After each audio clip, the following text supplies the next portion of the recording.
Ta parole est une lampe à mes pieds, une lumière sur mon sentier. Psaume 119, verset 105. La méditation.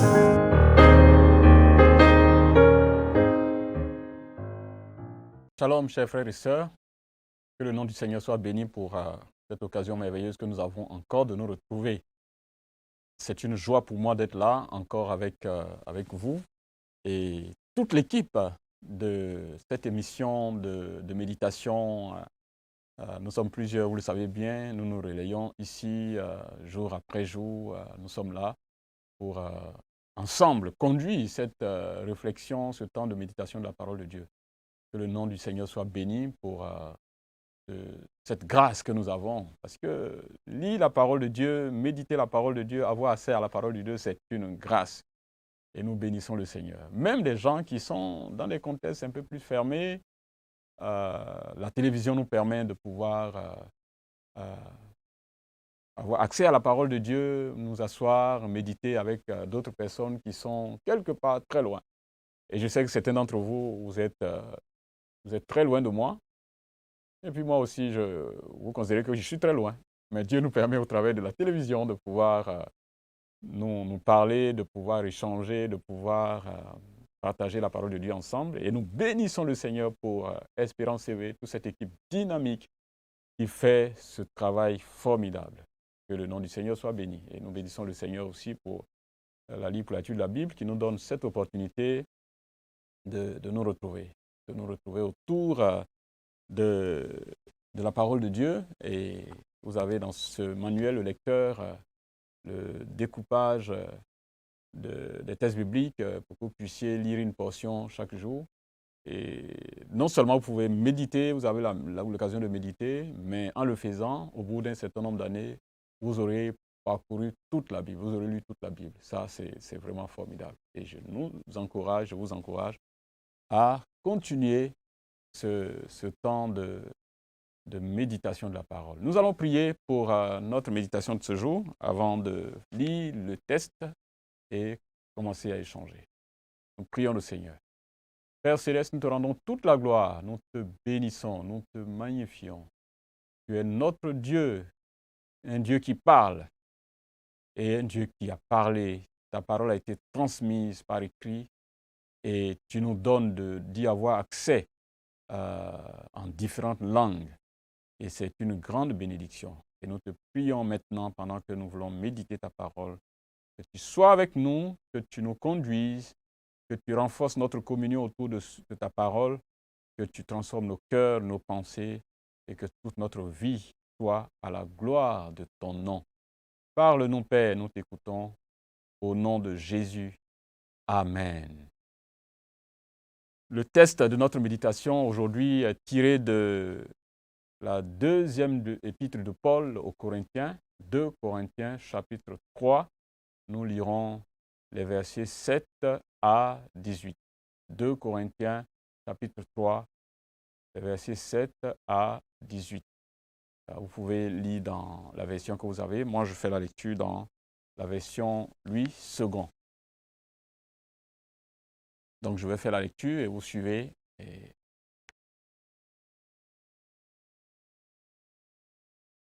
Or, si le ministère de la mort, gravé avec des lettres sur des pierres, a été glorieux au point que les fils d'Israël ne pouvaient fixer les regards sur le visage de Moïse à cause de la gloire de son visage, bien que cette gloire fût passagère, combien le ministère de l'Esprit ne sera-t-il plus glorieux?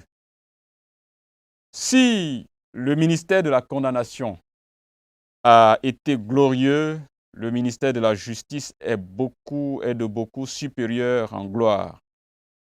Et sous ce rapport, ce qui a été glorieux ne l'a point été à cause de cette gloire qui lui est supérieure. Et en effet, si ce qui était passager a été glorieux, ce qui est permanent est bien plus glorieux. Verset 12. Ayant donc cette espérance, nous jouissons d'une grande liberté.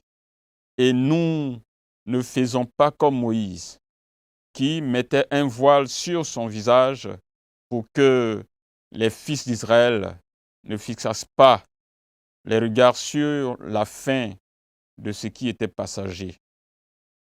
Mais ils sont devenus durs d'entendement, car jusqu'à ce jour, le même voile demeure quand ils font la lecture de l'Ancien Testament. Et ils ne se lèvent pas parce que c'est en Christ qu'il disparaît. Jusqu'à ce jour, quand on lit Moïse, un voile est jeté sur leur cœur. Mais lorsque les cœurs se convertissent au Seigneur, le voile est ôté. Or, le Seigneur, c'est l'Esprit. Et là où est l'Esprit du Seigneur, là est la liberté. Nous tous, qui le visage découvert, contemplons comme un miroir la gloire du Seigneur, nous sommes transformés en la même image de gloire en gloire, comme par le Seigneur l'Esprit. Amen. Que le nom du Seigneur soit béni. Que le nom du Seigneur soit béni. Dans ces portions de test, jusqu'au chapitre 5, nous voyons que l'apôtre Paul parle un peu de son ministère, de ses succès,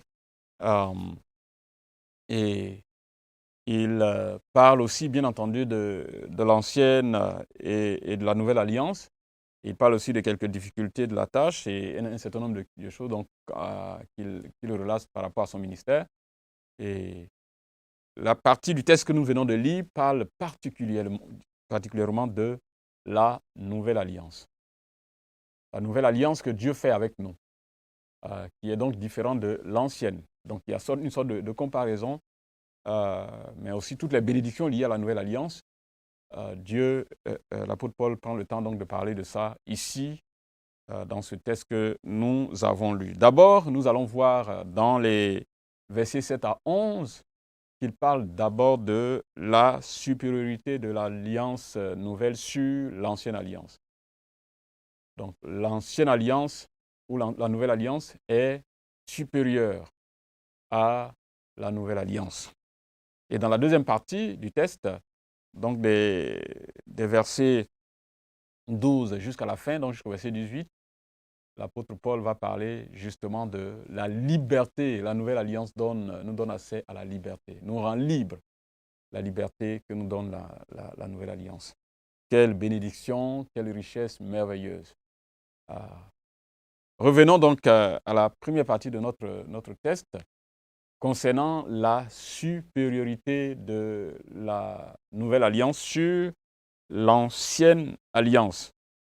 L'apôtre va qualifier bien cette alliance du ministère de la mort. Parlant du ministère de Moïse, le ministère de la mort et le ministère, la nouvelle alliance, de ministère de l'esprit. Donc il y a une série de comparaisons qu'il fait. Évidemment, nous voyons tout ce qui s'est passé dans le désert avec les Juifs, toute la pression, tout ce qu'ils ont vécu, le nombre de morts par entêtement dans le désert. Et il a cette comparaison de cette nouvelle alliance qui apporte la vie et qui apporte la libération, la transformation véritable. Et il dit que cette nouvelle alliance est plus glorieuse que l'ancienne. Une autre comparaison qu'il fait, c'est que l'ancienne alliance, bien entendu, sous la conduite de Moïse, par qui Dieu a donné la loi, il parle aussi, parlant de ce ministère de Moïse, étant un ministère donc de la condamnation, et puis du ministère de Jésus, ou bien la nouvelle alliance comme le ministère de la justice. L'ancienne alliance, personne ne pouvait se sauver par ses propres forces. Personne n'avait la capacité donc d'obéir aux principes, aux lois de Dieu. Donc c'était une sorte de condamnation perpétuelle, personne. Donc, la loi condamnait. La loi disait la situation de chaque être humain. La loi disait le péché, la nature pécheresse. La loi le montrait, mais la loi n'était pas la solution, justement. La loi dit ce qu'on est, la loi dit ce qu'on a fait, mais ce n'est pas la loi qui nous justifie. Donc, c'était un ministère, une alliance de la condamnation. Alors que la nouvelle alliance, qualifiée ici de ministère de la justice. Donc, nous sommes justifiés par Christ, par l'œuvre de Christ sur la croix. Nous sommes justifiés. Christ apporte la solution à nos péchés. Il apporte la solution à ce qui nous condamnait. Il enlève notre condamnation par son sacrifice et il donne la vie. La vie. Donc, l'ancienne alliance nous condamnait. La loi, sous l'ancienne alliance, la loi nous condamnait. Sous la nouvelle alliance, nous sommes justifiés pas par nos œuvres, pas par nos mérites, mais par l'œuvre que Jésus a accomplie sur la croix pour nous. Donc, c'est une alliance de la justice. Il dit aussi que cette ancienne alliance est une alliance passagère. Elle n'était pas définitive. Elle ne résolvait pas définitivement le problème de l'humanité, le vrai problème du péché. Mais c'était quelque chose de passager qu'elle faisait. Et dans ce sens, l'alliance nouvelle est une alliance permanente. Le sacrifice de Christ est fait une fois pour toutes. Nous sommes sauvés une fois pour toutes. Nous sommes bénis, nous sommes libérés. Il a accompli une fois pour tous le sacrifice de notre libération et ce sacrifice a satisfait aux exigences de la justice de Dieu, aux exigences de la sainteté de Dieu. Donc, la nouvelle alliance est supérieure à l'ancienne alliance. Je pense que l'épître aux Hébreux s'étale encore davantage sur cela, que l'œuvre que Christ a accomplie, Christ lui-même est au-dessus de Moïse, Christ lui-même est au-dessus des anges, l'œuvre qu'il a accomplie est au-dessus des sacrifices de l'ancienne alliance qu'on devait répéter, qu'on devait faire autant de fois, alors que ce sacrifice est fait une fois pour toutes. Il est le souverain sacrificateur qui a accès direct au Père et il est non seulement le sacrificateur, mais il est le sacrifice sans défaut, l'agneau sans défaut qui a été immolé donc pour le péché de l'humanité. Christ est mort une fois pour toutes, il ne mourra plus encore, il n'y aura plus d'autres sacrifices qui vont être faits, où Christ ne répétera plus ce sacrifice, a été fait une fois pour toutes. Donc, le sacrifice de Christ, l'alliance introduite par Christ est au-dessus de l'ancienne alliance. Donc, c'est une alliance supérieure et dont les implications, les bénéfices aussi sont supérieurs aux bénéfices de l'ancienne alliance. Évidemment, l'ancienne alliance était une alliance provisoire, passagère, qui servait d'élément pour nous permettre d'avoir accès à Dieu. Donc, il nous montrait le chemin. Il nous préparait à attendre celui que Dieu a prévu pour le salut de l'humanité. Donc, c'était une alliance pour un moment. Elle n'était pas définitive. Les sacrifices qui étaient accomplis étaient des sacrifices pour un temps. Ils n'étaient pas définitifs. Et d'ailleurs, le vrai sacrifice était le sacrifice que Christ allait accomplir. Chers frères et sœurs, cela donne bien entendu, nous montre la qualité, le caractère permanent, le caractère définitif de ce que le Seigneur nous a acquis. Le pardon, la bénédiction, la vie éternelle, toutes ces choses liées à notre salut, à cette nouvelle alliance. Donc, c'est une alliance supérieure à l'ancienne. Et deuxième élément que le texte nous montre, quand nous le lisons, cette alliance nouvelle nous donne accès à la liberté, ou nous donne la liberté, la vraie liberté. Elle nous délivre de tout ce qui nous maintenait. Première chose, c'est que le voile est déchiré. Nous pouvons désormais avoir accès direct au Père. Le voile est déchiré. Quand Moïse venait de la montagne, le visage brillant, le visage lumineux, le peuple avait de la peine à le regarder en face et il devait, parce que la gloire du Seigneur luisait sur son visage, il était obligé de couvrir son visage, de mettre un voile pour que le peuple n'ait pas directement accès à ça. Et ce voile-là, pour nous, ce voile a été enlevé définitivement par le sacrifice. Nous avons l'histoire que lorsque Jésus était sur la croix et qu'il a accompli ce sacrifice pour notre délivrance, la Bible dit que ce jour-là, le voile qui est devant, qui est au temple, donc qui donne accès au lieu très saint, seulement au sacrificateur, au souverain sacrificateur, une fois dans l'année, ce voile a été déchiré et donc qui est le symbole que désormais nous avons chacun de nous par Jésus-Christ accès direct à Dieu. Donc la liberté d'accéder à Dieu, de parler à Dieu. Nous pouvons parler directement au Père. Nous prions et Dieu nous entend parce que nous sommes ses enfants et Christ nous a donné d'avoir accès à lui. Nous parlons à Dieu. Ça veut dire que nous n'avons pas besoin de dépendre de quelqu'un d'autre. Nous pouvons parler à Dieu. Les autres personnes qui prient pour nous, c'est pour nous aider, nous soutenir dans nos défis, pour intercéder pour nous, mais ils ne sont pas les médiateurs entre Dieu et nous. Nous pouvons avoir directement chacun de nous accès à Dieu. C'est une interpellation pour nous aujourd'hui dans notre contexte où nous dépendons d'autres personnes pour pouvoir parler à notre Père. Non. Et il y a même certaines personnes, certains serviteurs de Dieu qui disent que non, c'est à eux de parler à Dieu pour les fidèles. Oui, nous prions et nous devons prier pour les fidèles, mais ils sont tous enfants de Dieu au même titre que nous et ils ont libre accès au Père. Ils peuvent parler au Père. Donc, tout ce que nous avons à faire, c'est de les aider à pouvoir s'adresser à leur Père, à développer une bonne communion avec leur Père pour qu'ils puissent lui parler.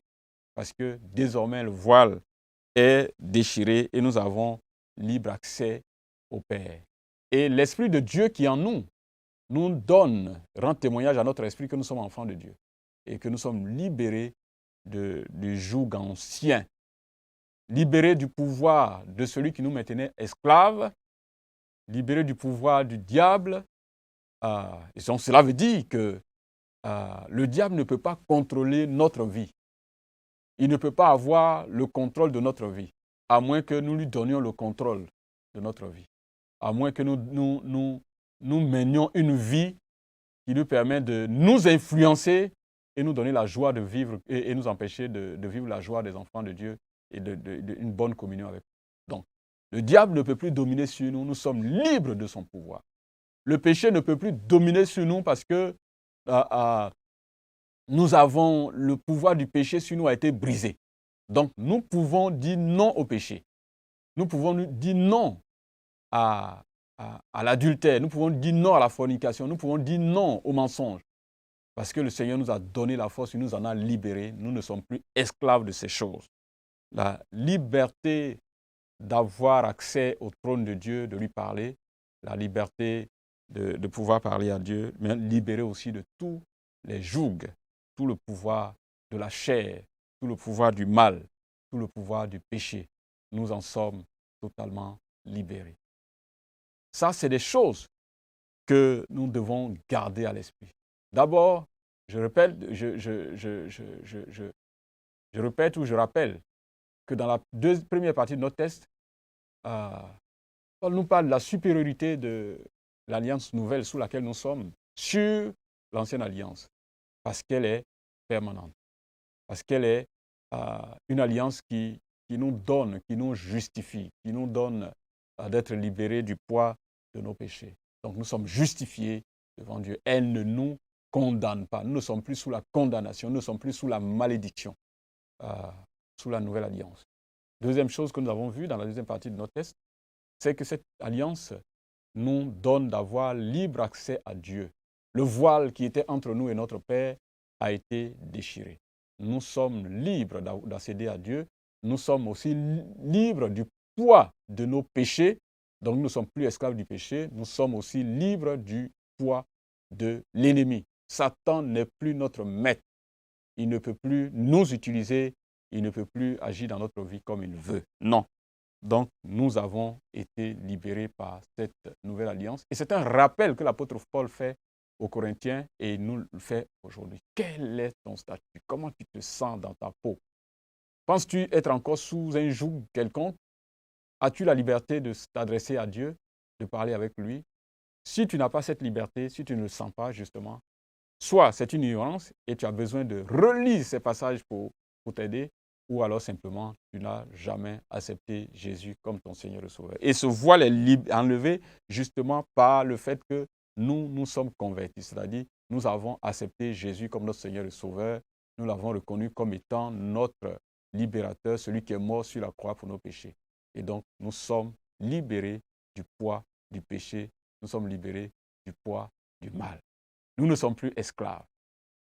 Et nous ne sommes plus esclaves. Et je voudrais que nous puissions, avant de terminer cette méditation, que nous puissions garder ce dernier verset qui est un verset que nous devons garder dans notre cœur. Le dernier verset, le verset 18. Nous tous, qui, le visage découvert, contemplons comme dans un miroir la gloire du Seigneur, nous sommes transformés en la même image de gloire en gloire, comme le Seigneur, l'Esprit. Chers frères et sœurs, le voile est déchiré. Nous pouvons voir chaque jour notre Seigneur en face, contempler sa gloire. Et en le faisant, le texte nous dit que chaque jour, notre vie elle-même est transformée. Notre visage est transformé et la gloire de Dieu resplendit sur nous et sur nos vies. Est-ce que la gloire du Seigneur resplendit sur ta vie? Est-ce que la lumière du Seigneur luit sur toi et transforme ta vie? L'un des moyens les plus importants, chers frères et sœurs, c'est le contact permanent avec la parole de Dieu qui nous transforme, qui nous montre la voie à suivre, qui nous montre comment marcher avec le Seigneur.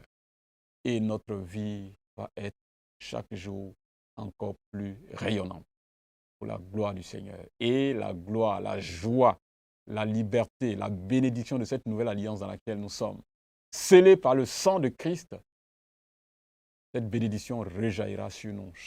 Profitez de la vie que le Seigneur vous a accordée, que le Père vous a accordée en Christ. La liberté que le Père vous a accordée en Christ. Et vivez cette joie, cette bénédiction, et que la gloire du Seigneur resplendisse sur vos vies. Chers frères et sœurs, nous allons prier pour mettre fin à ce temps de méditation de la parole du Seigneur. Père Céleste, nous te rendons toute la gloire et toute bénédiction pour l'occasion que tu nous donnes, de nous retrouver autour de ta parole. Seigneur, ton œuvre est puissante, elle est merveilleuse, elle nous libère de la condamnation, elle nous donne la vie. Elle donne à notre visage de rayonner de la gloire du Père, parce que désormais, nos chaînes sont tombées. Désormais, nous ne sommes plus esclaves. Désormais, nous vivons, ô Dieu, dans la paix et dans la grâce de Dieu en attendant ton retour pour que nous soyons là où tu es. Donne à tes enfants que nous sommes de vivre cette joie, d'expérimenter cela dans chaque aspect de notre vie. Nous avons été libérés. Donne-nous de profiter de cette libération, de cette bénédiction et de ne plus encore aller sous le joug du mal, le joug du péché, le joug de l'ennemi. Que ton nom soit béni, Père. Nous te rendons toute la gloire au nom de Jésus. Amen. Chers frères et sœurs, que le Seigneur vous bénisse. Continuez encore et encore à lire ce texte et nous nous retrouvons encore la prochaine fois pour d'autres textes riches encore et pour des temps merveilleux de méditation de la parole de Dieu. Amen. Ta parole est une lampe à mes pieds, une lumière sur mon sentier. Psaume 119, verset 105. La méditation.